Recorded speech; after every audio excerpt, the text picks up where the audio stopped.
Desde ya dejamos a su disposición nuestro chat en esta plataforma, en donde se recibirán sus preguntas y serán atendidas oportunamente. Para ello es recomendable que incluyan su nombre dentro del perfil de Zoom para identificarles durante este periodo de consultas. A la vez les recordamos que esta actividad estará siendo grabada para utilizarse posteriormente como parte de las acciones académicas y divulgativas del laboratorio.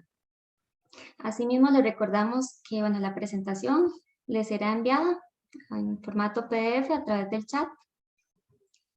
Y bueno, hoy damos inicio a lo que es el seminario Tratamientos de preservación en rutas de bajo volumen, caso de estudio en Estados Unidos y su aplicabilidad en las rutas cantonales de Costa Rica. Una actividad formativa integrada a lo que es el Plan Anual de Capacitación 2021 ofrecido por el Programa de Infraestructura del Transporte de la NAME.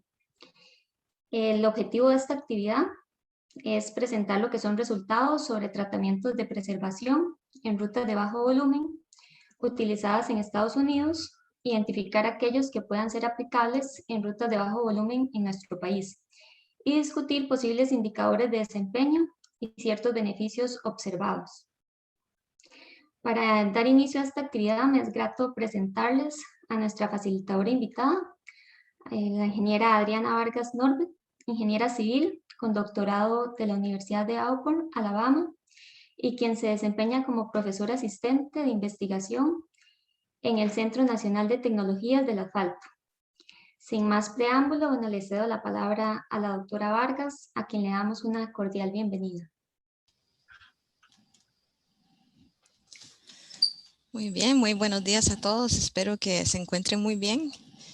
Primero que nada, quisiera agradecer por la invitación. Para mí es un gusto poder participar en estas actividades. Yo tengo mucho cariño, obviamente, por el ANAME y en lo que yo pueda estar participando y compartiendo las experiencias, pues con mucho gusto lo hago. La presentación de hoy quisiera cubrir varios aspectos de lo que son tratamientos de preservación en rutas de bajo volumen, como ya se habló ahora al principio, y sobre todo las experiencias que hemos tenido aquí con ciertas secciones de prueba que ya tenemos varios años de estarlas monitoreando y hemos encontrado muy buenos resultados con este tipo de tratamientos. Para darles una idea de cómo está organizada la presentación, bueno, vamos a empezar con una introducción. Después voy a hablar un poco de los tipos de tratamientos, porque para aquellos que no estén muy familiarizados con las opciones que existen, hablar un poco de cada uno y las ventajas y desventajas de cada uno de los tratamientos. Ya después, más específicamente, entrar dentro de lo que es nuestro estudio que llevamos aquí a cabo en el NCAT y hablar un poco de esas lecciones que hemos ido aprendiendo a través de los años y terminar con un resumen de lo que hemos visto hasta el momento. Entonces, iniciemos con la introducción y el porqué de la preservación de pavimentos. Tal vez es algo que ya muchos de ustedes sepan por qué hacerlo, pero parece mentira. Hay gente incluso con el respaldo técnico que tal vez no entiende muy bien el concepto. Así que para hablar un poco de ello, pues un pavimento es simplemente otro activo y es lo mismo que si tuviéramos un vehículo o una casa. Si le damos el mantenimiento periódico y los cuidados que se deben hacer, nos va a durar más tiempo. Eso es en esencia lo que estamos tratando de hacer con la preservación de pavimentos. Ya muchos también conocerán cómo se ve una curva de desempeño de un pavimento. Y bueno, empezamos siempre con un pavimento en buena condición. Allá arriba se supone que lo estamos construyendo todo bajo los estándares que deben estar y que queda bien desde el principio. Va a empezar a deteriorarse en el tiempo, va a tener un periodo donde se va a mantener en buena condición y después va a llegar un punto donde se empieza a deteriorar y si no hacemos nada, el deterioro se va a ir acelerando en el tiempo. la idea y toda la filosofía de hacer preservación es que tomemos ese pavimento mientras está siempre en la buena condición y estemos haciendo actividades de carácter menor que van a ayudar a restaurar la condición en el tiempo. Entonces, estamos hablando, voy a poner mi puntero láser aquí. Vamos a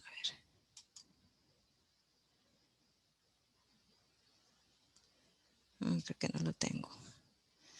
Bueno, perdón. Vamos a darle mantenimiento mientras estamos allá en la zona verde. Pocas acciones que nos cuestan poco dinero.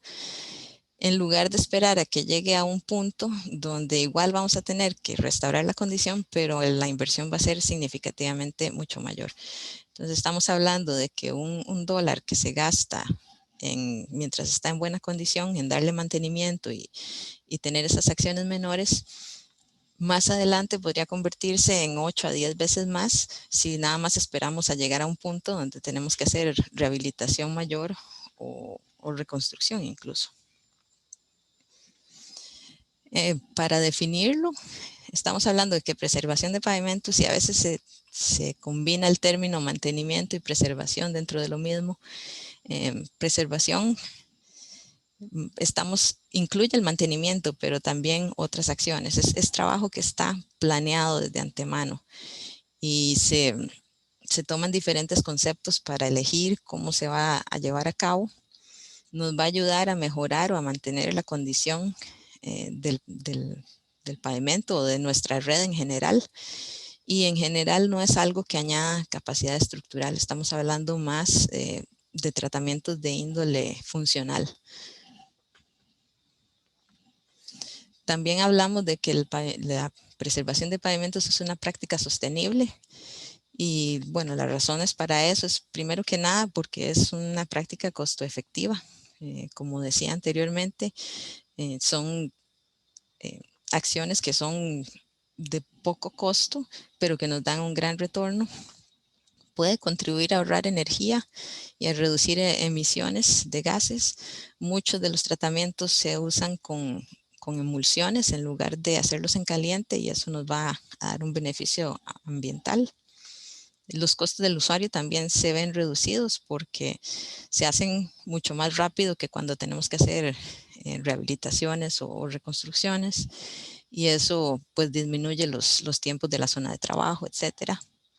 Nos ayuda a mejorar la seguridad también porque hay tratamientos que justamente están hechos para mejorar cuestiones, por ejemplo, como fricción. Nos ayuda también a mantener o a restaurar la calidad del ruedo y en general a extender la vida del pavimento. También es importante considerar que hay muchas opciones y todas tienen diferentes condiciones donde se deben usar. Entonces es importante saber elegir bien, saber evaluar cada una de las situaciones para elegir el tratamiento correcto. Muchas veces tendremos varios tratamientos que cumplen la misma función, entonces aquí entra a jugar el análisis de costo-beneficio para la hora de elegir, pero muy importante también es utilizar el candidato apropiado. Nada nos impide tomar estos tipos de tratamientos y ponerlos en una carretera que ya esté fallada. Pero eso entonces no sería en realidad una práctica de preservación. Estaríamos usando los tratamientos de preservación, pero no en la situación adecuada. Sería más como poner una curita. Ya para ir viendo un poco más los tipos de tratamiento que hay disponibles, varía mucho. Podemos estar hablando desde el sello de grietas hasta diferentes tipos de sellos superficiales, hasta las sobrecapas delgadas, por ejemplo. Y como decía, todos ellos cumplen funciones diferentes y dependiendo de la condición en la que esté el pavimento, así será la selección del tratamiento que corresponde. Voy a hablar un poco de cada uno de ellos para describirlo y de aquí en adelante saber exactamente de qué estamos hablando, aunque me imagino que ya algunos estarán familiarizados con las opciones que hay. Empecemos con el sello de grietas, que realmente pues se explica solo.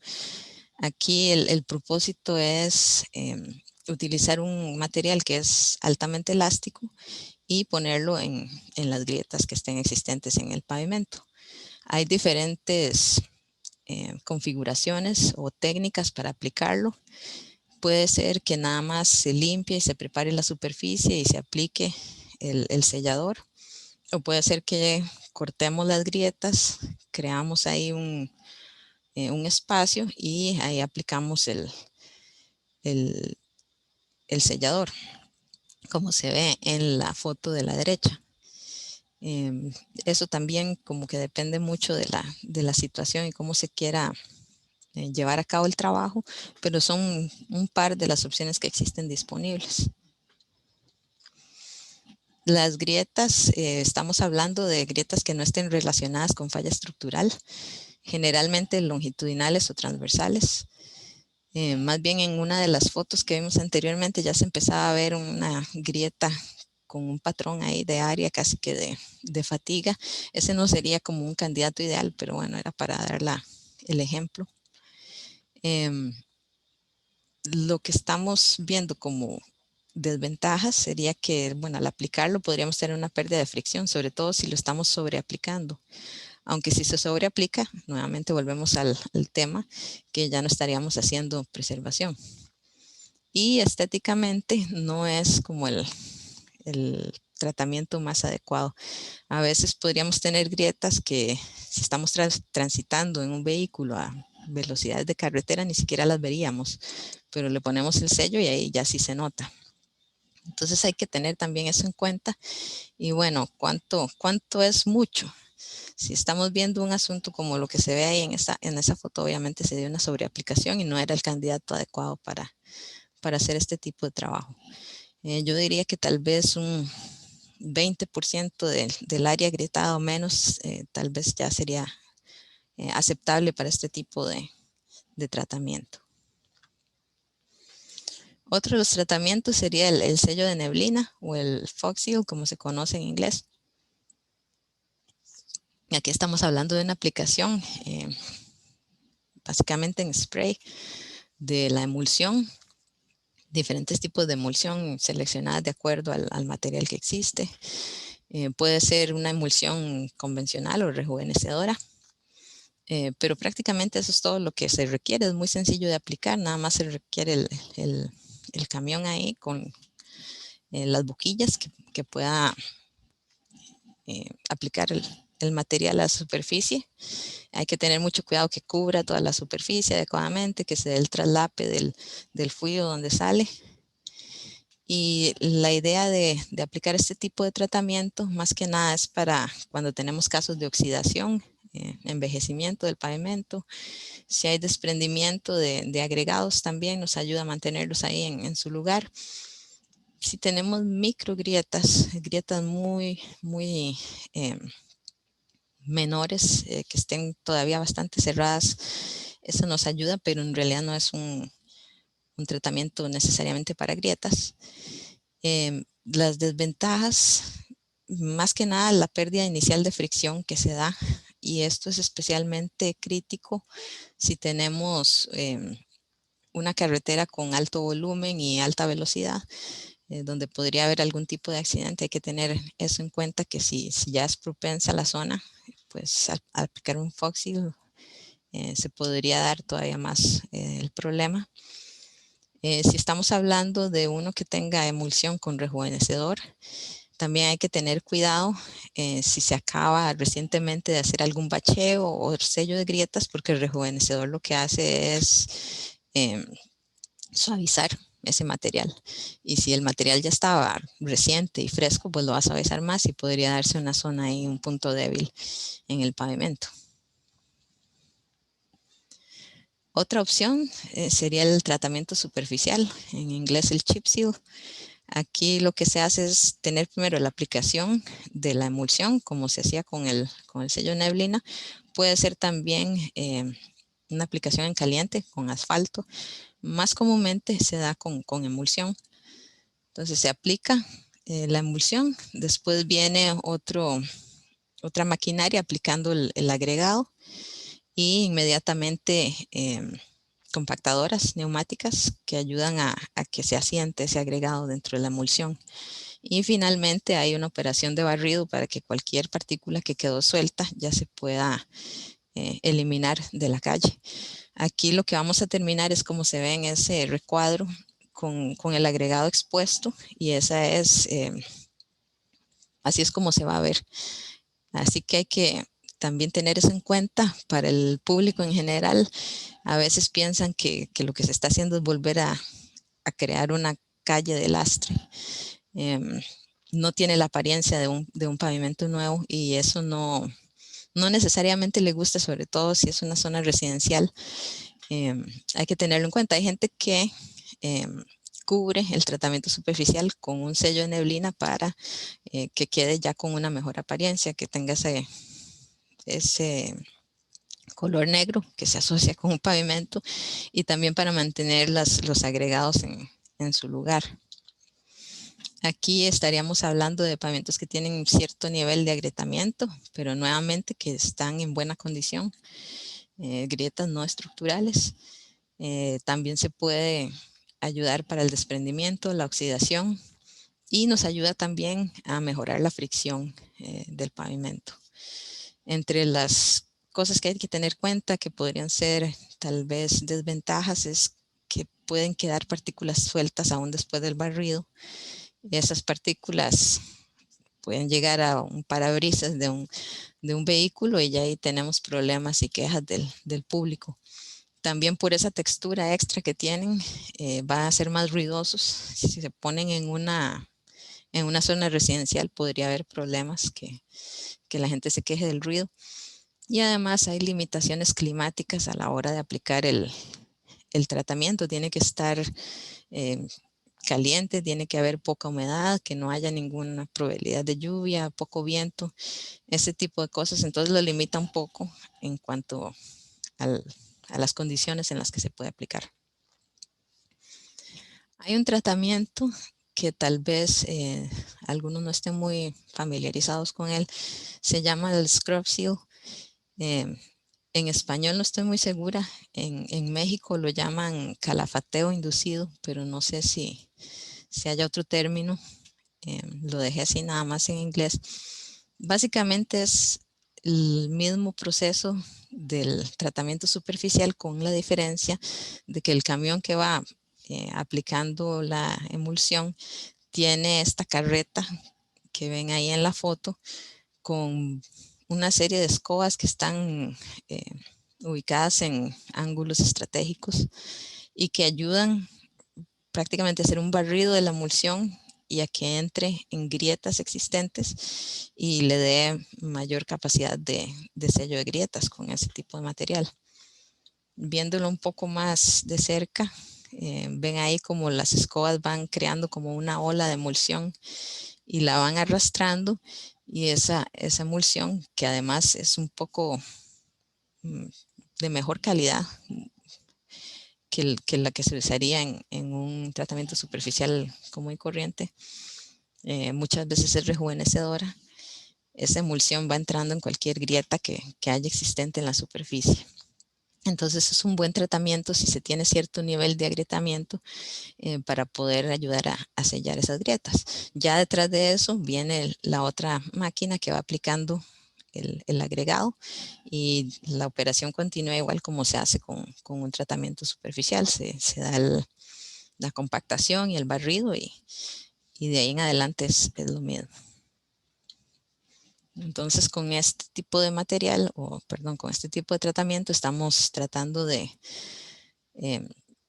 sellar grietas, de ayudar a pavimentos donde haya desprendimiento o oxidación, y también cualquier problema de fricción nos ayuda a mejorar la fricción.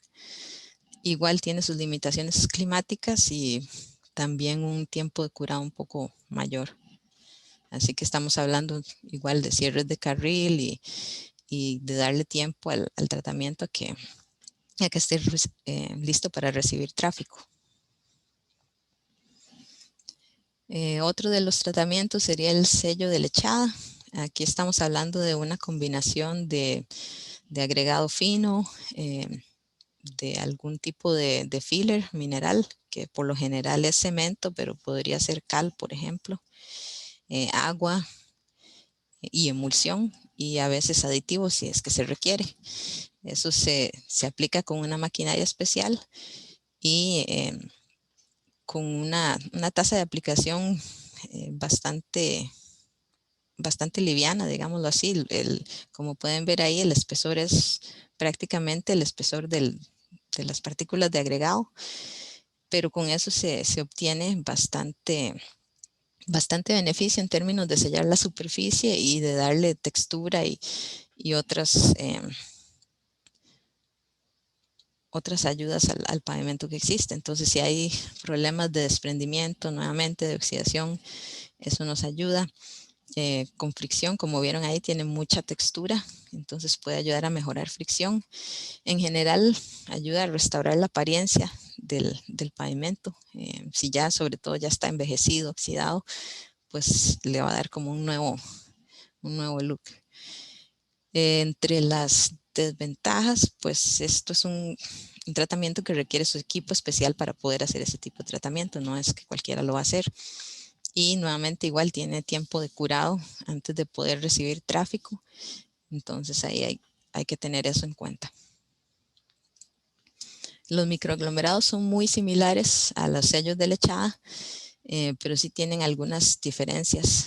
Principalmente es que el tipo de emulsión que se utiliza en este caso está modificada con polímeros. Entonces tiene materiales de mayor calidad, pero aparte de eso es bastante similar. La maquinaria que se usa no es la misma que la del sello de lechada, entonces se requiere otro tipo de máquina. Si hay un contratista que hace sello de lechada, no necesariamente va a poder hacer el microaglomerado. Pero al final, como pueden ver ahí en la apariencia, se ve muy similar, le da mucha más textura al pavimento y lo protege en general. Hay una máquina que ayuda a hacer solo el llenado de deformaciones en la huella. Entonces esa es una de las posibilidades, que se dé una aplicación solo en esa parte del carril cuando tenemos ahuellamiento, para poder rellenar esas deformaciones. A veces se deja así, o a veces se hace primero la aplicación con ese ancho disminuido y después se le cae encima con otra aplicación ya de todo el ancho del carril. Nuevamente estamos hablando de casos donde hay desprendimiento, oxidación, donde necesitamos mejorar la fricción, pero aquí ya empezamos a tener una nueva posibilidad de ver otros deterioros. Por ejemplo, si tenemos un perfil irregular, ya ese nos da la posibilidad de ir rellenando esas irregularidades, aunque sea una aplicación tan delgada, o las deformaciones. Y nuevamente, pues es un equipo diferente, un equipo especial. Y en general el costo es un poco más alto comparado con otras técnicas de preservación. Sigue siendo más barato que si estamos esperando a hacer rehabilitaciones o reconstrucciones, obviamente. Pero es un poco mayor que, por ejemplo, un tratamiento superficial o un sello de neblina. Obviamente nos va a ayudar a hacer mayor reparaciones con otros deterioros. Finalmente, sobre capas delgadas, no hay una definición oficial de capas delgadas, pero los de la Asociación Nacional de Pavimentos Asfálticos tienen un documento donde dice que cualquier sobrecapa de menos de 1,5 pulgadas la llaman una sobrecapa delgada. Entonces, más o menos estamos hablando de ese rango.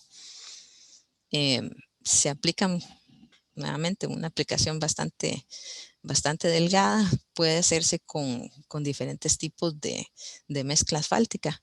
Pueden ser granulometrías densas, abiertas, discontinuas. Se pueden usar diferentes tipos de materiales. Prácticamente cualquier cosa que uno haría con mezcla asfáltica lo puede hacer en una aplicación delgada. Lo que hay que tener cuidado es de saber manejar los tamaños del agregado y todo de acuerdo a las limitaciones del espesor que se haya escogido. Y bueno, solo por ser una sobrecapa no necesariamente estamos hablando de una reparación estructural, sigue siendo considerado un tratamiento de índole funcional. Podemos tratar asuntos de desprendimiento, nuevamente, oxidación, grietas, deformaciones, perfiles irregulares. Así que la gama de situaciones donde se puede aplicar ya va aumentando, igual que como con los microaglomerados. Y los cuidados que tenemos que tener al hacer una sobrecapa tan delgada, la disipación de calor se da de manera exponencial. Entonces, a la hora de construir, hay que tener mucho cuidado porque eso se va a enfriar muy rápido, mucho más rápido que una sobrecapa a las que estamos acostumbrados. Y la compactación entonces tiene que darse de manera expedita y con bastante rapidez, porque si no, rápido se va a enfriar la mezcla. Otra limitación es el medir la densidad en este tipo de capas. ¿Cómo medimos densidad? Si lo que tenemos es una pulgada, pulgada y media, núcleos o con el densímetro nuclear, pues se hace muy, muy difícil. Por lo general lo que se busca es que haya uniformidad, pero no necesariamente chequear un número de densidad para la capa nueva. También, bueno, como con cualquier sobrecapa, es crítico asegurar que haya buena adherencia entre la superficie existente y esta nueva sobrecapa. Entonces, que no haya haber problemas de delaminación. Y el costo va a ser mayor, pero estamos esperando tener mayor beneficio también. Entonces, ahí es donde se ve el análisis de costo-efectividad a la hora de elegir entre un tratamiento u otro. Siguiendo ya específicamente con el estudio de preservación que tenemos en NCAT, bueno, NCAT está conocido por hacer investigación en el área de mezcla asfáltica por más de 30 años y no fue hasta relativamente hace poco que ya empezamos a ver este tipo de técnicas. Más que nada porque los mismos estados y otras agencias que son los que patrocinan nuestras investigaciones, tenían el interés de que buscáramos pues, más información. Se sabían cuáles eran los tratamientos disponibles, pero lo que hacía falta era cuantificar mejor los beneficios. Y esto porque se sabe que esos beneficios van a ser en función del tráfico, por ejemplo, del clima, del lugar donde se apliquen y sobre todo de la condición existente. Ahí vimos al principio en la curva de deterioro que si íbamos tratando el pavimento cuando estaba todavía en buena condición, pues era mejor que si esperábamos más. Entonces ahí podemos anticipar mayores beneficios si se aplica en el momento adecuado. Entonces ahí fue donde nació el estudio de preservación de NCAT. El objetivo principal es desarrollar curvas de desempeño. Aquí quiero enfatizar que son independientes, no estamos tratando de decir cuál es el mejor tratamiento, sino que comparado con un pavimento donde no se le haga nada, cuál es el beneficio de aplicar los diferentes tipos de tratamientos. Y bueno, también estamos viendo eso bajo diferentes condiciones, específicamente de niveles de tráfico y de clima. El estudio es patrocinado por diferentes departamentos de transporte de los estados. Tenemos 21 estados que están contribuyendo a financiar este estudio. También está la Administración Federal de Carreteras, Federal Highway Administration, y está la industria también contribuyendo aquí, la Fundación para la Preservación de Pavimentos. Entonces, entre todos ellos, es lo que se conoce como un pool fund. Cada uno contribuye un monto determinado y de ahí entonces se toma como todo el total de dinero y se logra financiar la investigación. Tenemos varios sitios de prueba, están distribuidos entre Alabama y Minnesota Y la razón para hacer eso, bueno, todo empezó en Alabama, que es donde está el NCAT. Y después se buscó en Minnesota, que era como el completo opuesto en cuanto a la situación climática. Entonces en Alabama el clima es caliente, húmedo, no se dan ciclos de congelamiento en realidad. Mientras que en Minnesota es bastante frío, sigue siendo húmedo, pero los ciclos de congelamiento son muy agresivos. El primer lugar donde empezamos con los sitios de prueba es una calle que se llama Lee Road 159 y los tratamientos se aplicaron en el 2012, ya hace 9 años. En ese momento era una calle de muy bajo volumen, de un condado, y se hicieron 25 secciones de prueba y de ahí 23 se les aplicó algún tipo de tratamiento, 2 se dejaron como controles y se empezaron a monitorear a ver qué tal era el desempeño de estas secciones. Eso fue cuando se iniciaba un ciclo de investigación como los que se hacen aquí en el ENCA. Los ciclos de investigación típicamente son de 3 años. En ese primer año es cuando se hace la construcción y aplicación de tratamientos, y en los siguientes 3 años pues se monitorean los resultados y al final se da prácticamente un resumen de lo que ha pasado y se empieza a planear para el siguiente ciclo de investigación, que van haciendo otros 3 años y vuelve a empezar. Eso es lo que se ha utilizado en la pista de pruebas, pero esta sección o estas secciones no están en pista de pruebas, están en calles reales, pero se hizo que coincidiera con los mismos ciclos de la pista de pruebas. Ahí, al final de los 3 años, se vieron resultados bastante prometedores, entonces surgió la inquietud, bueno, vimos qué pasaba en una calle de bajo volumen. Podemos aplicar los mismos tratamientos a una calle de mayor volumen, de mayor tránsito. Entonces, en el 2015 se pusieron en una ruta estatal que sigue siendo aquí en Alabama, cerca de donde está nuestro laboratorio, y prácticamente fue ampliar los tratamientos que se tenían. Se hicieron secciones mucho más largas, se añadieron algunas combinaciones de tratamientos y se pusieron otros que no se habían puesto originalmente en Lee Road. Y bueno, ahí ya logramos cubrir diferentes condiciones de tránsito.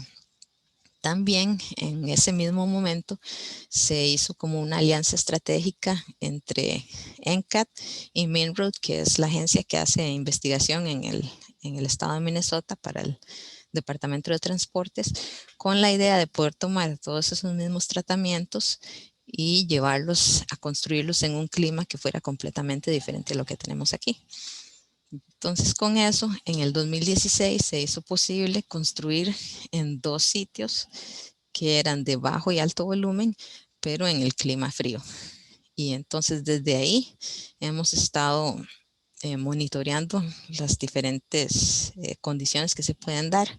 Hubo uno más que hicimos hace poco, en el 2019, siempre en Minnesota, porque cuando se hicieron los de la carretera 280 en el 2015, se metió como parte de eso reciclado en frío, que tal vez lo podríamos considerar más como una rehabilitación, pero hay muchas agencias que ya lo están metiendo dentro de la parte de preservación por el asunto del costo. Entonces eso se metió en la 280, pero no habíamos podido meterlo en las secciones de Minnesota hasta el 2019, donde se abrió una posibilidad de aplicarlo en una calle de una ciudad. En realidad son 2 ciudades, porque un carril pertenece a una ciudad y otro carril pertenece a otra. Que eso está en Minnesota, muy cerca de donde está MnROAD, que es también una ubicación donde se hacen pruebas aceleradas. Para darles una idea del contraste del clima entre una y otra, aquí tengo temperaturas promedio baja y alta para cada mes. Justamente ahora estamos casi en julio. Aquí en Alabama estamos hablando de temperaturas altas que van a estar por encima de los 30 grados desde julio hasta hasta agosto más o menos. En Minnesota un poquito más bajas, pero no tanto el contraste, la diferencia entre las dos. Estamos hablando unos 5 grados tal vez por ahí, menos de lo que tenemos aquí. Donde realmente se ve la diferencia es en el invierno y en las temperaturas bajas. Por ejemplo, ahí en esos puntos de enero que se ven, pueden ver que la temperatura baja del sur en enero sigue siendo más alta que la temperatura alta del norte en enero. Y ahí tendrán promedios en temperaturas bajas de menos 18 grados, por ejemplo. Mientras que nosotros apenas estamos ahí tal vez por 0 o por allá. Entonces sí hay un buen contraste, una buena diferencia entre los dos sitios que nos va a permitir ver si tal vez hay algún tratamiento que no funcione bien en una o en otra condición. Solo ahí como anécdota, temperaturas récord.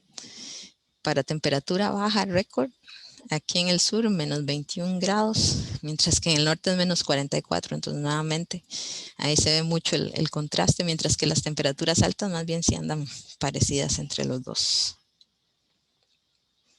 Precipitación también puede ser bastante influyente en el desempeño de los pavimentos. Las barras que son un poco más claras son las del sur. Acá en Alabama nosotros tenemos mucha lluvia y sobre todo en los primeros meses del año se da mucha lluvia. Ahora también en el verano llueve muchísimo, llueve mucho todo el tiempo. En Minnesota sí se ve una distribución tal vez un poco más normal y los meses más lluviosos vienen siendo los de ahora, junio, julio, agosto.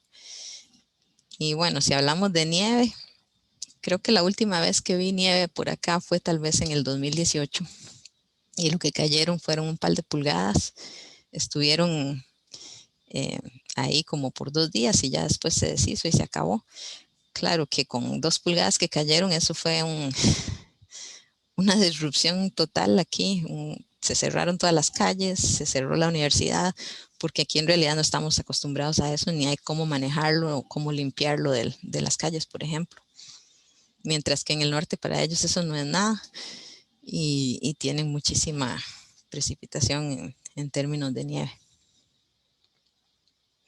Entonces, para resumir nuestros sitios de prueba, los 5 diferentes ubicaciones, cubrimos volumen de tráfico alto y bajo. Tenemos diferentes secciones. Las del Lee Road, las primeras que se hicieron, eran apenas de 100 pies, aproximadamente 30 metros.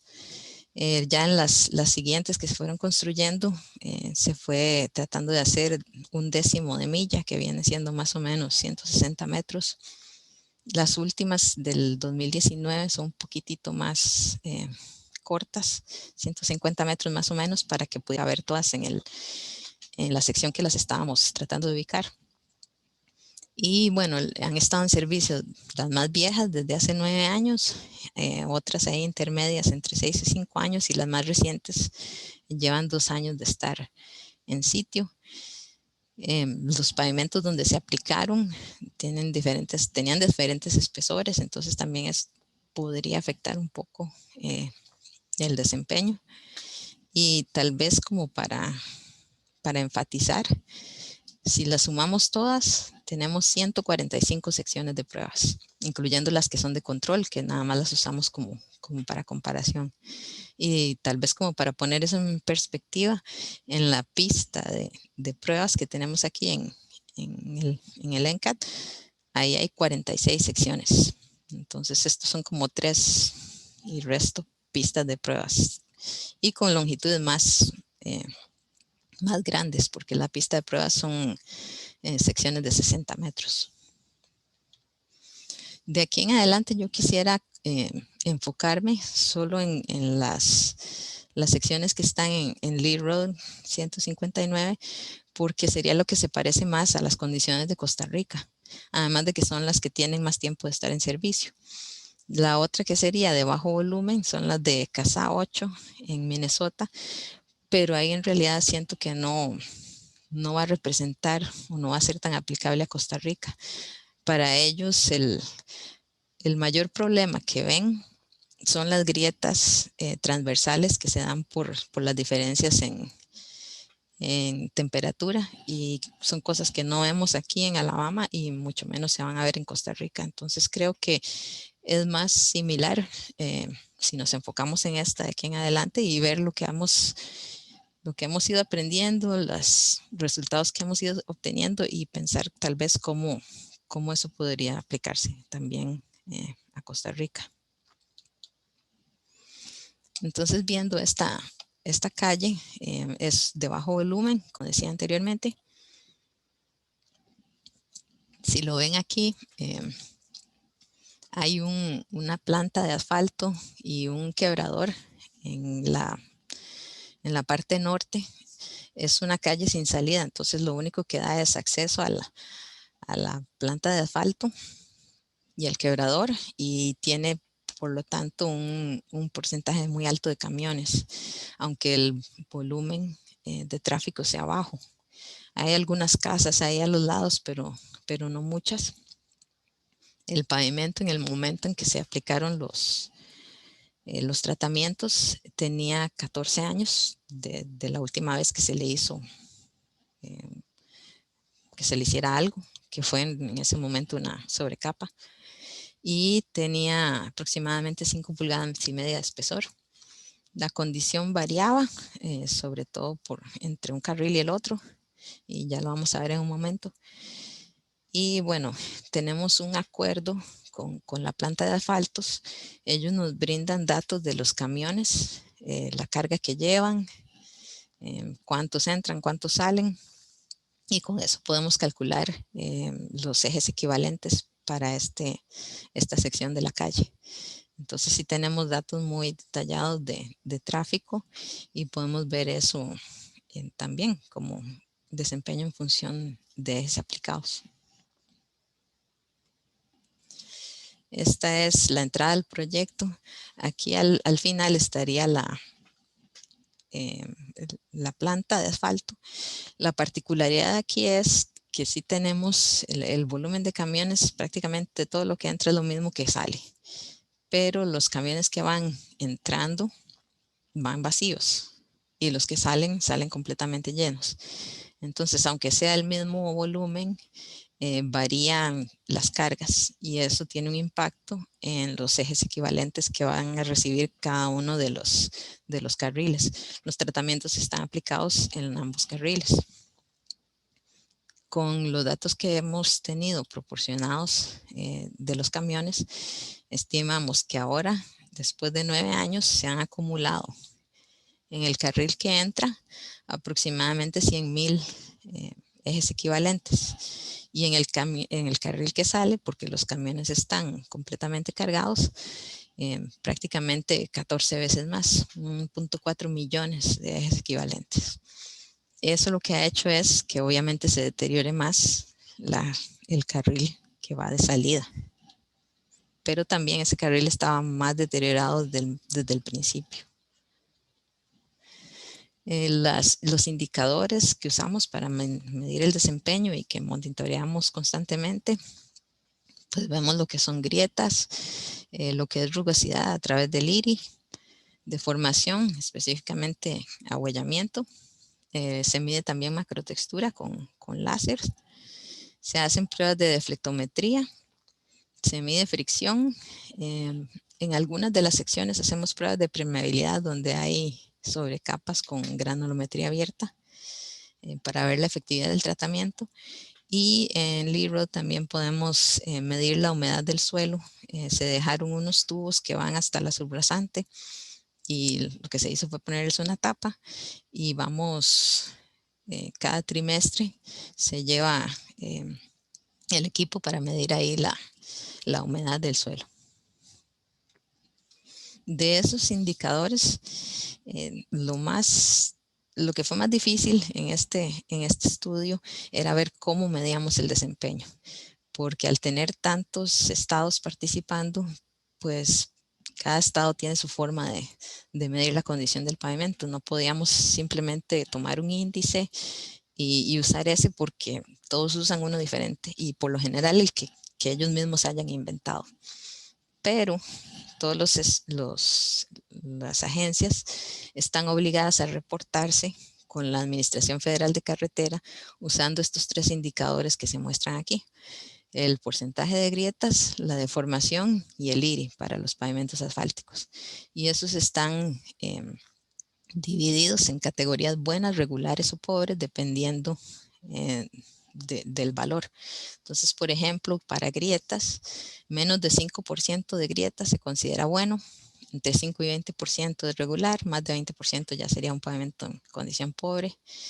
Deformación, todo lo que esté menos de 5 milímetros está bien, entre 5 y 10 es regular, más de 10 es pobre. Y el IRI lo puse en metros por kilómetro para que fuera más fácil de hacer la relación. Menos de 1,5 sería lo que es bueno, y ya de ahí en adelante regular, y el pobre sería más de 2,7. La forma en que la Administración de Carreteras da como la condición ya para todo, si los 3 indicadores están en la categoría buena, entonces el pavimento en general se considera bueno. Si hay 2 o más que estén en condición pobre, entonces se considera que la condición es pobre, y todo lo que no sea ni uno ni el otro cae dentro de la categoría regular, que en mi opinión deja muchos pavimentos en condición regular y no todos son iguales, pero bueno, esta fue la forma más fácil de poder comunicarse con todas los departamentos de transporte en un lenguaje que todos pudieran entender por igual.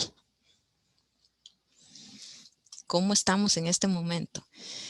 Después de 9 años de haber aplicado los tratamientos, si lo ven ahí, más o menos en términos de agrietamiento, la mitad de las secciones están entre 5 y 20% del área agrietada.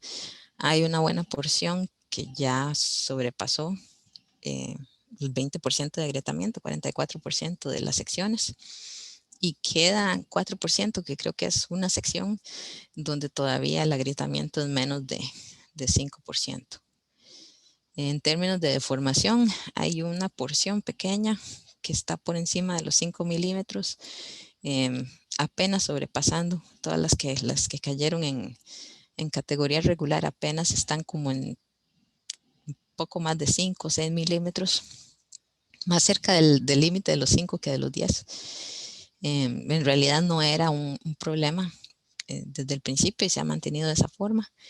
Y en términos de rugosidad, apenas para más o menos 3/4 de las secciones todavía están en buena condición. Y ese 24% que queda ahí, que se consideran en condición regular, en realidad está más asociado con tener secciones tan cortas, apenas de 30 metros, y lo que dificulta hacer esa medición ahí, que en realidad no refleja pues la realidad de lo que se vive en esas secciones. Entonces, el número es un poco alto, pero no hay un problema de regularidad, en mi opinión. En lo que hemos observado es que en realidad aquí lo que predomina es el agrietamiento. Se da más que nada por donde pasan las huellas de los vehículos. En algunos casos ya se ve el patrón del agrietamiento de fatiga. Hay poca deformación. Los niveles en realidad eran bajos antes de aplicar los tratamientos. Y como decía, los valores más altos de IRI en realidad están asociados a las secciones cortas. Pero lo que queremos ver más que nada es cómo varía el IRI en el tiempo. Si se ve más o menos constante, entonces eso nos indica que estamos bien. Si empezamos a ver cambios de IRI en el tiempo, ya ahí sí puede ser un indicador de que haya un problema estructural o de otro tipo, y que ya el tratamiento vaya perdiendo su efectividad. Aquí ya para tomar todos estos resultados y poderlos implementar, lo que estamos viendo es Tenemos que cuantificar esos beneficios. Ese es el objetivo principal de la investigación. ¿Y cómo lo hacemos? Bueno, podría ser viéndolo en términos de qué tanto menos puede ser agrietamiento, deformación o rugosidad tendríamos comparándolo con un pavimento donde no se hizo nada. La otra forma sería cuántos años más de vida me da un tratamiento, cuánto más tiempo mi pavimento va a estar en condición buena comparado con un pavimento donde no se hizo nada, o cuántos años más antes de alcanzar una condición pobre comparado con un pavimento donde no se hizo nada. Entonces, para dar un ejemplo, hemos ido desarrollando curvas como esta. Para las secciones estas del sur y del clima caliente, como decía, el agrietamiento ha sido el problema mayor, entonces nos hemos ido enfocando en curvas de agrietamiento, las curvas de IRI prácticamente constantes, las curvas de deformación, tal vez un poquito de cambio, pero en realidad no hemos visto mucho, así que aquí es donde nos hemos enfocado por el momento. Tendríamos curvas en función de cómo estaba el agrietamiento en la sección a la hora de aplicar el tratamiento. Entonces la curva verde sería si tomamos un pavimento con menos de 5% y se le hizo un tratamiento. Si está un poco más agrietado, sería la curva amarilla en condición regular, y ya después la roja si ese pavimento estaba en condición pobre, que no hubiera sido recomendable poner un tratamiento, pero igual queríamos hacer la estimación del beneficio y poder demostrar cuándo es el momento óptimo para poder aplicar los diferentes tratamientos. Entonces, tomemos una de estas curvas para ilustrar el ejemplo. Tomemos solo la de condición buena. Esto es un pavimento, se tomó cuando todavía tenía poco agrietamiento, se le aplica uno de los tratamientos y este es el agrietamiento como se comporta en el tiempo. Esa la compararíamos con una sección donde no se haya hecho nada y que hubiera estado en una condición similar. Entonces agregamos otra curva. Esa sería la que es de guiones, un pavimento que empezó igual, pero no se le hizo nada. De aquí lo que vamos a hacer es ver esa zona donde ya entra en condición pobre, que sería más de 20% de agrietamiento, y ver cómo se compara una curva con la otra. La diferencia entre las dos va a ser la extensión de vida. En este caso, el pavimento que fue tratado a los 8 años todavía no había llegado a pobre, entonces por lo menos a 8 años sabíamos que al menos íbamos a tener 4 años de extensión de vida, pero si lo extrapolamos veríamos que sería mucho más que eso. También podemos verlo en términos de mejoramiento de la condición. Entonces, al año 8 había un 30% de reducción de agrietamiento. Esa es otra forma de medir el beneficio, sobre todo si no hemos llegado las dos curvas al punto donde se puede comparar. Y con eso lo hemos hecho para cada uno de los tratamientos, para cada una de las condiciones iniciales. Y bueno, lo haremos también por nivel de tráfico y por nivel o por tipo de clima. Ya viendo todo esto y entrando más específicamente a las lecciones aprendidas en estos 9 años que ya llevan las secciones de estar construidas, pues lo que hemos visto, que cualquier tratamiento va a ayudar a extender la vida del pavimento, obviamente. Hacer algo es mejor que no hacer nada, pero el beneficio va a depender primero que nada de la condición existente. Por eso es importante ver que no queremos tomar pavimentos que están ya en condición pobre, porque tal vez recibiremos algún tipo de beneficio, pero no va a optimizar ese retorno. Entonces la inversión como que se pierde un poco.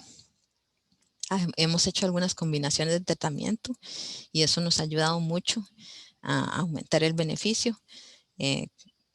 Combinaciones típicas, por ejemplo, tomar algún tipo de tratamiento superficial y caerle encima con un microaglomerado. Esos es algunos de los que hemos hecho, o un tratamiento superficial y ponerle encima una sobrecapa delgada. Esos han sido altamente efectivos. Y muy importante, porque tenemos diferentes opciones, que es exactamente lo que estamos buscando tratar. Si el tratamiento no es el que va con la condición, igual no vamos a obtener el beneficio que queremos. Esta es una de las secciones de control. Así es como estamos ahora, o estaríamos si no hubiéramos hecho nada. Ya como pueden ver, una cantidad importante de agrietamiento de fatiga.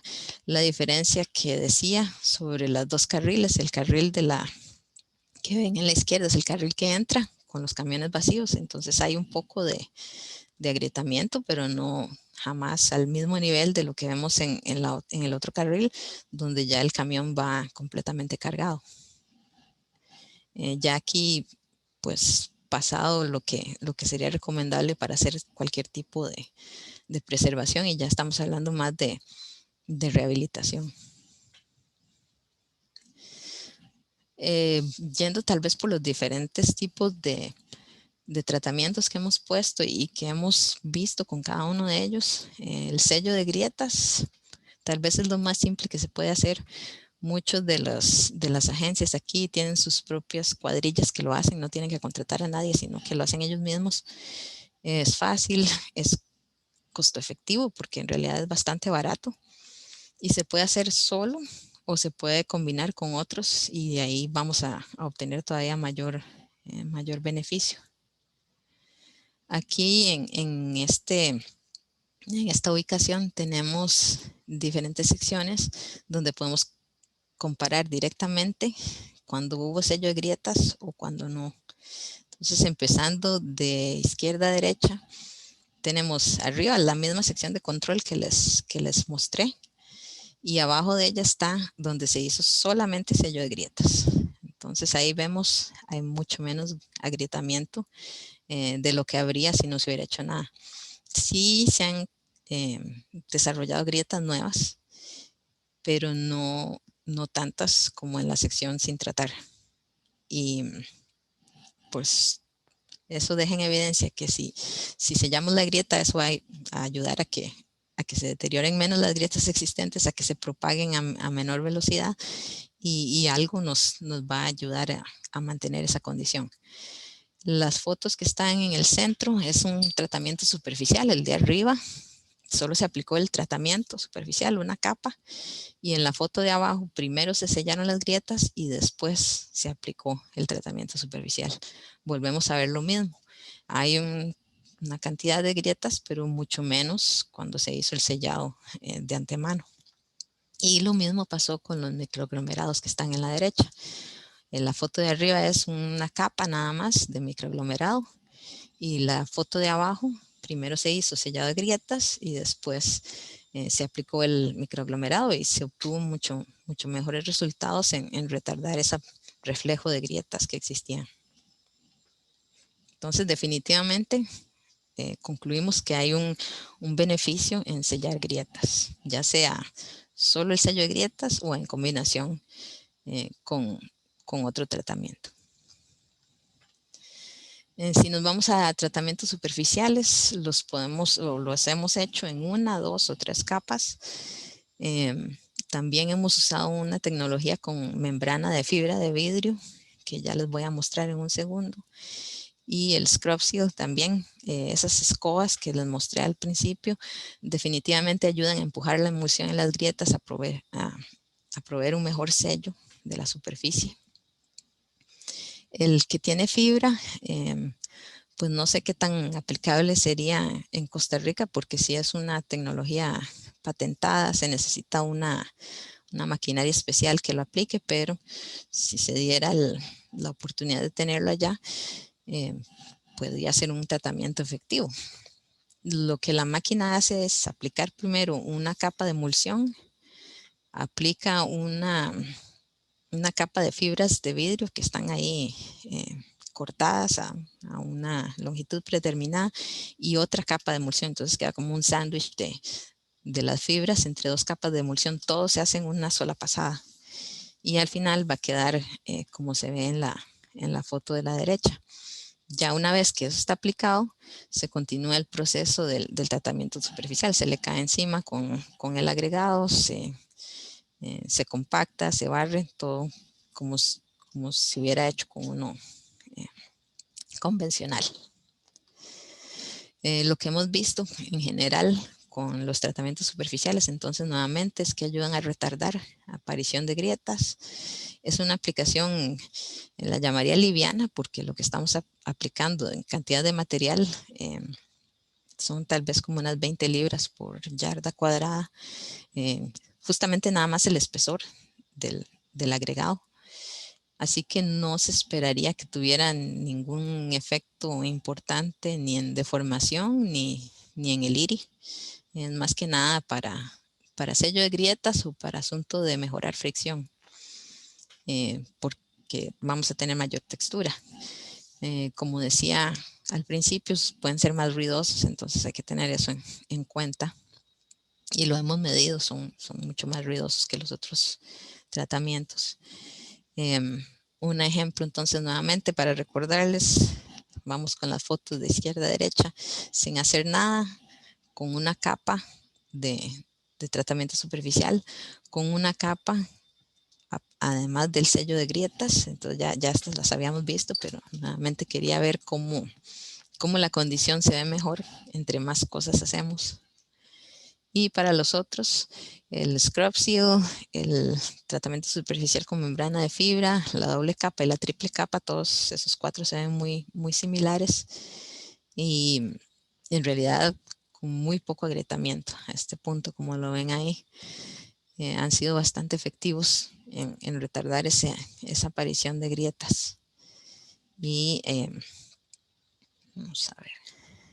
Un ejemplo aquí, el de doble capa, por ejemplo. Aquí están mostradas las 3 curvas. Las que son la línea continua son los que tienen el tratamiento. Las que son las líneas de guiones son sin tratar. Y la diferencia que hay, por ejemplo, entre las 2 curvas verdes, o entre las 2 curvas amarillas, entre las 2 curvas rojas, definitivamente demuestran que hay un beneficio bastante importante de hacer un tratamiento como este, al menos en términos de agrietamiento. Otra cosa es la textura que nos logran dar este tipo de tratamientos. Y aquí es importante ver que definitivamente es función del tráfico que tienen y de las cargas.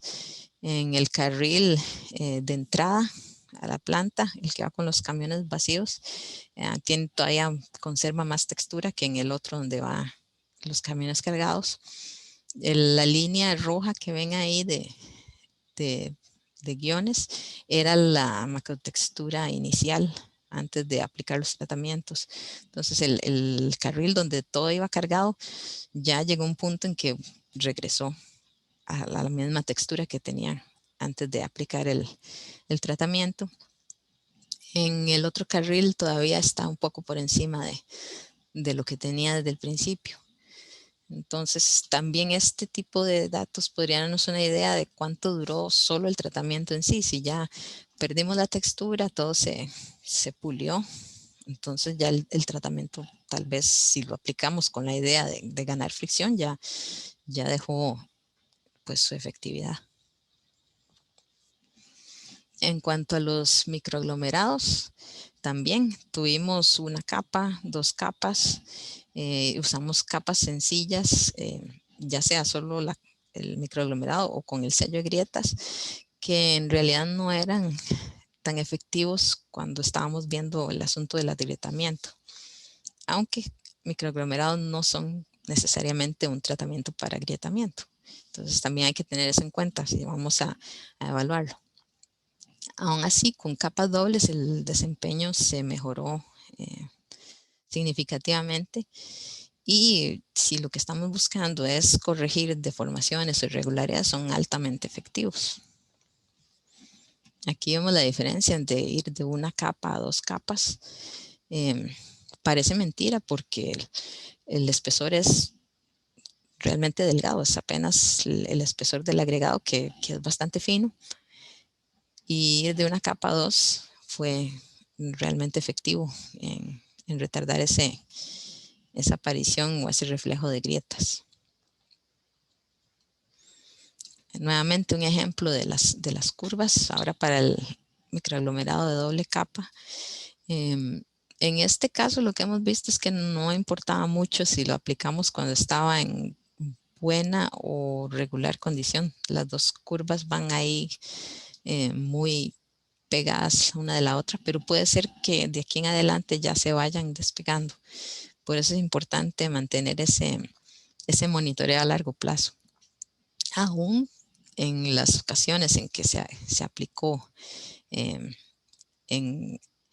condición pobre, pues todavía no ha llegado de nuevo a esa condición pobre, está cerca, ya a los 9 años está muy cerca, pero si la comparamos con la línea de guiones, que ahí es como estaba antes y no se le hizo nada, se ve que definitivamente el beneficio es bastante importante. Ahora, en cuanto a combinaciones, también aumentó los beneficios significativamente. Prácticamente estamos combinando lo mejor de dos mundos. Tomamos el tratamiento superficial que nos va a ayudar a inhibir el reflejo de grietas. Sabemos que estéticamente, cuando terminamos con el agregado expuesto, tal vez no se ve tan bien. Al aplicarle el microaglomerado encima de eso, ya queda una sección con una mucho mejor apariencia y todavía le da mayor durabilidad. Aquí hay 3 ejemplos de combinaciones. Las combinaciones se llaman Cape Seals. Ese nombre viene porque se inventaron en Cape Town, en Sudáfrica.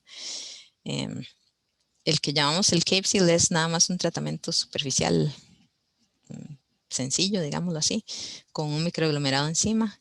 El Scrub Cape Seal era un Scrub Seal con un microaglomerado encima, y el Fiber Mat sería el tratamiento superficial que se hizo con las fibras de vidrio y encima el microaglomerado. Como lo ven ahí, muy poco agrietamiento, casi nada. Esta grieta que se ve aquí longitudinal en la mayoría de las secciones, originalmente esta era una calle de un solo carril y después se hizo una ampliación a ambos lados. Esa grieta se ha ido reflejando casi que de lado a lado. Hay algunos tratamientos donde no se ve, pero la mayoría de ellos ya se reflejó. Lo que quisiera tal vez enfatizar aquí nuevamente es que estas secciones tienen 9 años de estar, de haberse construido, con alto porcentaje de camiones, y vean la condición en la que se encuentran en estos momentos. Si vemos las curvas, prácticamente no ha pasado nada en 9 años. A este momento no se puede ni predecir cuándo llegarían a alcanzar la condición pobre. Muy difícil predecir entonces el beneficio. Vamos a necesitar más tiempo. Pero si lo vemos en términos de reducción de agrietamiento, por ejemplo, es pues abismal. En cuanto a nuestras sobrecapas delgadas en calle de bajo volumen, lo importante es que podemos tratar diversos problemas con muy poco material. Apenas estas sobrecapas que tenemos puestas son de apenas 3/4 de pulgada, que son 2 centímetros más o menos. Y con tan poco hemos logrado una condición bastante buena. Usamos 2 secciones donde se pusieron materiales de reciclado de forma muy agresiva, y ya voy a mostrar algunas de las fotos. Y si ese es el caso, hay que tener cuidado. Los diseños que nosotros hicimos fue prácticamente solo sustituir un material con otro sin tener cuidados adicionales, y no fue tan bueno el resultado. Y otra de las lecciones también era muy importante asegurar la adherencia entre capas. Los materiales reciclados, bueno, tenemos una mezcla que era mezcla virgen, todos los agregados nuevos. El asfalto era un PG 67-22, que es lo que se hace común aquí en Alabama. Usan como ese medio grado, no usan el 64, sino un 67. Y bueno, esa sección se encuentra en muy buena condición. Hubo otras 2 donde se usaron cantidades muy elevadas de material reciclado. Hay una que tiene 50% de pavimento reciclado. No se cambió nada, se mantuvo el mismo asfalto, no se le puso ningún tipo de rejuvenecedor. Tal vez como para dar una idea de que esa no era la práctica correcta. Con 50% de RAP, aproximadamente 54% del asfalto que hay en esa mezcla ya era asfalto envejecido. Entonces, obviamente una mezcla mucho más rígida y se agrietó más. La otra foto que tiene 5% RAS. RAS son asphalt shingles, que son teja asfáltica. También otra fuente de asfalto. En este caso, 5% en términos de RAS es bastante alto. Y se dio una sustitución, digámoslo así, del asfalto. Aproximadamente 19% del asfalto que quedó en esa mezcla ya era asfalto envejecido. Entonces también estaba mucho más rígido porque el PG que venía del asfalto de las tejas asfálticas era bastante alto. La mezcla terminó siendo muy rígida y igual se agrietó bastante. No está tan mal como la de control, aunque anda cerca, pero se obtuvo un beneficio inicialmente, pero ya no fue tan bueno y es importante porque si uno va a hacer la inversión, pues lo que quiere hacer es maximizar ese beneficio. Ya aprendiendo de estas dos sobrecapas donde se puso el material de esta forma, las siguientes sobrecapas en otros sitios de prueba que se pusieron con RAP y RAS, los dos dentro de la mezcla, se hicieron con un diseño de mezcla balanceado y eso sí ha ayudado mucho a mejorar el desempeño. Aquí está el ejemplo de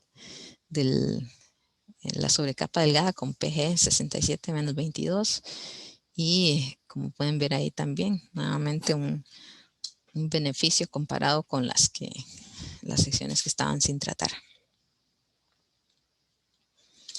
Importante, esta ha sido como la única falla que hemos tenido. Esta fue una sección donde definitivamente hubo una pérdida de adherencia entre la sobrecapa delgada de la superficie existente, se fue desprendiendo hasta que ya falló y hubo que hacer una reparación. Esta mezcla en particular era una de granulometría discontinua que se aplica con una máquina especial, lo que llaman un spray paver. Entonces lo que hace es aplicar el riego de liga al mismo tiempo que va aplicando la mezcla. Tal vez no fue pues tan efectivo y además que se dieron condiciones en esta sección en particular que hicieron como la combinación perfecta para que todo fallara. Aquí está cerca de la intersección, entonces los camiones que vienen cargados van ya frenando desde aquí. El drenaje no es bueno en esta sección. También hay un poco de pendiente, entonces todo eso se combinó y tuvimos este problema aquí de delaminación. Solo pasó en el carril de salida. En el carril de entrada todavía está bien. Entonces fue como, no sé, un infortunio ahí que sucedió. Tenemos este mismo tipo de tratamiento en otros sitios y no hemos tenido este tipo de problema. No creo que sea necesariamente que el tratamiento era malo, pero definitivamente fue problemático en esa zona. Y es algo que tenemos que tener en cuenta entonces con cualquier sobrecapa. Asegurar que hay buena adherencia con el pavimento existente. Otra sección que se ve como nueva todavía, después de 9 años, bueno, esta prácticamente se hizo nueva. Se hizo una base 100% reciclada con asfalto espumado. Nosotros teníamos 5,5 pulgadas de material existente, todo eso se quitó, se reemplazó con un material espumado reciclado en planta. Y después se le puso una sobrecapa delgada como la superficie de ruedo de los 3/4 de pulgada, igual que todas las demás. Aquí nos dio la oportunidad de hacer un estudio porque como hacemos las pruebas de deflectometría, para ver cuál era el aporte estructural de la base. Usando la metodología AASHTO, calculamos un coeficiente estructural en promedio de los diferentes lugares donde medimos de 0.33. Entonces viene siendo como un intermedio entre una base común y corriente o un asfalto. Así que le da mayor aporte estructural, y tenemos otras secciones en otros lugares donde han sido consistentes con estos resultados. Y aquí podemos ver nuevamente el desempeño en el tiempo. Todavía las curvas bastante planas, y comparadas con uno que estuvieran sin tratar, pues la diferencia es bastante pronunciada. Y bueno, hablando del beneficio estructural, sí mencioné desde el principio que los tratamientos no son de carácter estructural. Los consideramos funcionales, no es que vamos a añadir capacidad por aplicar un tratamiento superficial o un microaglomerado, incluso una sobrecapa delgada. Pero la hipótesis aquí era que si tomamos un pavimento que esté en buena condición estructural y le aplicamos un tratamiento, podríamos hacer que esa condición buena estructuralmente se mantenga así por más tiempo. Así que tomando los resultados que hicimos del análisis de deflectometría, nos dimos a la tarea de ver si ese era el caso. Aquí lo que usamos fueron parámetros del cuenco de deflexión. Hay varios que se pueden calcular, y lo único que se necesita es las mediciones de las deflexiones a ciertas distancias para calcular los parámetros. Los que nosotros seleccionamos fueron el BDI, BCI y el AUPP. Y esos tres correlacionan el BDI con la capa de base, el BCI correlaciona con la condición de la subrasante, y la AUPP con la superficie del pavimento. Hay algunos valores de referencia que nos dicen si estamos todavía bien, si ya estamos en un momento donde hay que tener cuidado, o si ya llegamos a una condición severa. Y el del AUPP no tiene esos valores, pero sí valores que sean más bajos nos dice que las capas son más rígidas. Entonces tomamos esto principalmente porque es independiente del espesor del pavimento. Aquí pues se puede dar cierta variación de los espesores, y no quisimos como tener que incorporar eso dentro del análisis, así que lo hicimos en función de los parámetros. Aquí hay un ejemplo para las sobrecapas delgadas, que tal vez es donde se ve más pronunciado. Las primeras barras son antes del tratamiento. Después las que están en el medio es inmediatamente después de la construcción. Bueno, inmediatamente en este caso era como un mes después. Y a los 89 meses, que era más o menos en el momento en que hicimos el análisis, la condición actual. Lo que vimos fue que inmediatamente después de aplicar las sobrecapas delgadas se dio una reducción en este caso del BDI.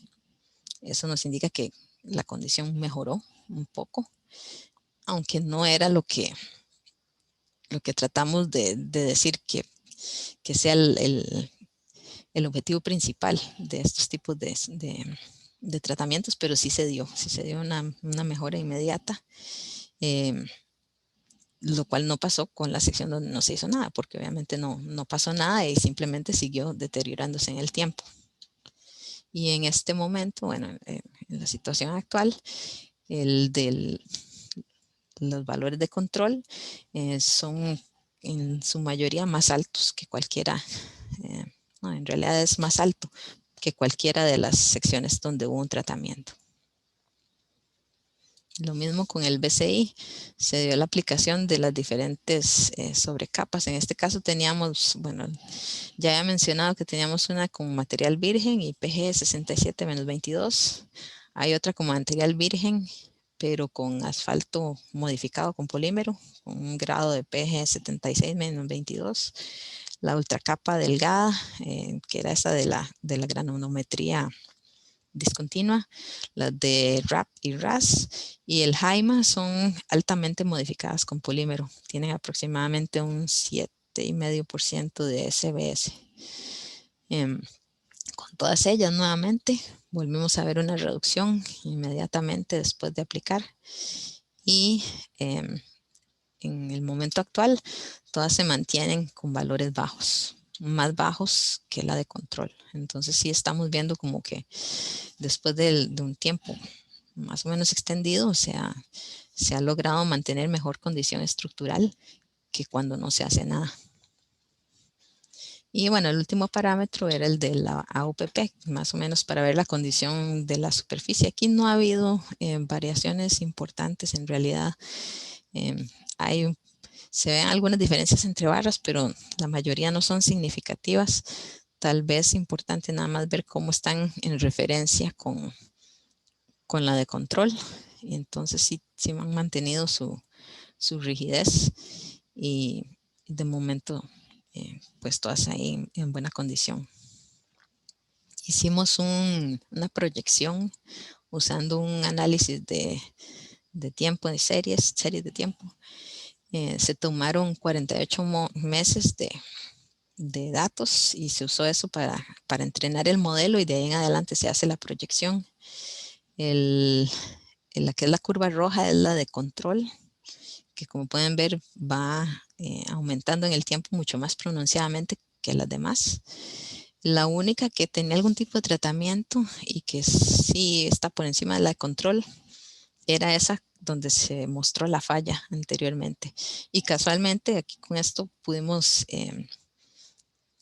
ver que donde se proyectó que iba a llegar a la zona de advertencia fue justamente en el tiempo en que tuvimos que hacer la reparación en esa sección. Entonces sí se ha ido como teniendo una buena predicción de lo que está pasando. Esto es para el BDI. Con el BCI vemos tendencias similares. Ninguno ha llegado a la zona esta de advertencia, pero definitivamente se ve que la de control va más aceleradamente hacia ese valor que las otras, que se mantienen prácticamente planas. Entonces nuevamente estamos no solo alargando la vida del pavimento en términos de cuestiones funcionales, también estructuralmente se ve un beneficio ahí. Y bueno, tal vez ya para ir resumiendo y terminando aquí y irlo abriendo las preguntas, pues lo que hemos visto es que los tratamientos de preservación nos permiten definitivamente extender la vida del pavimento. En las rutas de bajo volumen, estos tipos de aplicaciones presentan poco riesgo y nos pueden dar un excelente desempeño. Entonces es algo que vale la pena considerar, donde podemos hacer una aplicación y obtener un gran retorno de beneficios con muy poco inversión. Pero siempre es importante saber que el éxito depende de saber elegir todo adecuadamente, ejecutar la obra adecuadamente, usar los materiales que sean adecuados, el diseño que corresponda. Ni se hable de seleccionar el tratamiento que coincide con la condición que estamos viendo. Tener buena construcción, tener buena supervisión. Nosotros incluso hemos tenido un poco de crítica, diciendo, sí, pero es que ustedes todo lo construyeron perfecto. Pues yo a eso respondo que deberíamos estar tratando de construir las cosas de forma perfecta. Cuando eso pasa, tenemos los resultados como los que mostré. Después de 9 años, esas secciones se ven muy bien. Y bueno, obviamente tener buena supervisión y cuidar que todos los detalles se den de forma adecuada. Tenemos que elegir adecuadamente. Siempre como decir, el mantra es el pavimento adecuado, tratamiento adecuado en el momento adecuado. Y eso es súper importante para que se dé el éxito de la aplicación y del programa de preservación de pavimentos. Tenemos que cuantificar esos beneficios. De momento, si uno busca en diferentes fuentes, referencias. Si hay números que le dicen tal tratamiento puede durar un rango de tantos años, pero no hay una buena explicación de en función de qué, cómo se está calificando eso, qué incluye, cuál condición. Entonces, al final lo que terminamos son con rangos muy amplios y más que nada vienen de encuestas que se les ha hecho a departamentos de transporte, por ejemplo. Hay un reporte donde dice, bueno, la extensión de vida del pavimento para una sobrecapa delgada varía entre 6 y 17 años. Y un rango así de alto, pues no ayuda para nada. ¿Cómo vamos a calcular entonces cuál es el costo de beneficio? ¿Uso los 6 o uso los 17 o uso la mitad? Lo que estamos buscando con este estudio es poder cerrar un poco esos rangos y darle a la gente mejor guía de qué escoger y cuándo, cómo cuantificar ese desempeño en función nuevamente del tráfico, del clima y de la condición inicial. Y bueno, ya como último tenemos una sección en nuestra página de internet dedicada a este estudio donde tenemos datos de, bueno, explicamos lo que es el estudio de preservación, hay datos de construcción, de desempeño, tenemos la lista de las publicaciones que hay y cualquier información. Estamos trabajando en una herramienta donde vamos a mostrar esas curvas de agrietamiento, que es más o menos interactivo, donde la gente puede seleccionar y ver cómo se han desempeñado y que tal vez sea más fácil para ayudar a que las diferentes entidades puedan tomar las decisiones de manera más informada.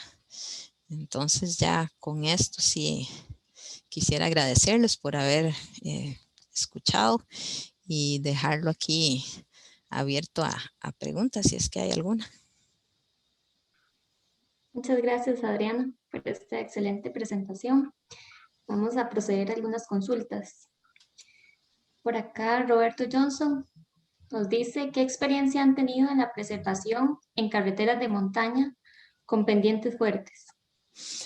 No tenemos ninguna sección de prueba en esas condiciones, justamente porque cuesta mucho tener todas las secciones igual en las mismas pendientes. Entonces hemos buscado sitios más bien que sean bastante planos, pero sí, definitivamente hay que tener cuidado, por ejemplo, con sobre capas delgadas y lo mismo adherencia entre capas. Incluso podría suceder con microaglomerados, pero no tenemos secciones de prueba donde se haya hecho eso. Hemos tratado que todas estén más o menos en condiciones similares cuando pasa eso, que no haya como curvas muy pronunciadas ni nada de eso, porque si no están todas iguales, entonces no estamos haciendo como una valoración justa. Perfecto. Por acá también David Sequeira nos dice, ¿cuáles son los tipos de emulsiones asfálticas utilizadas por ustedes para desarrollar estos tipos de tratamientos? Recuerdo que usamos CQS y CSS. La de emulsión rejuvenecedora, por ejemplo, si era especial. Tengo que revisar bien, pero en general catiónicas con ya sea rompimiento rápido o lento, dependiendo de la aplicación. Y era básicamente lo que dictara el diseño, que era lo ideal. Ahí tenemos varias publicaciones donde, dependiendo del tratamiento, ahí se dice. Y cualquier cosa, si quiere enviarme un correo, le puedo dar más detalles, porque ahorita no, así como de memoria, no recuerdo cuál era cuál. Ok, no, perfecto, muchas gracias. Creo que por el momento son las que tenemos acá en consulta. Si hay alguien más, damos nada más unos segundos. También les recuerdo que bueno, ya a través del chat se les hizo llegar lo que es la presentación en PDF.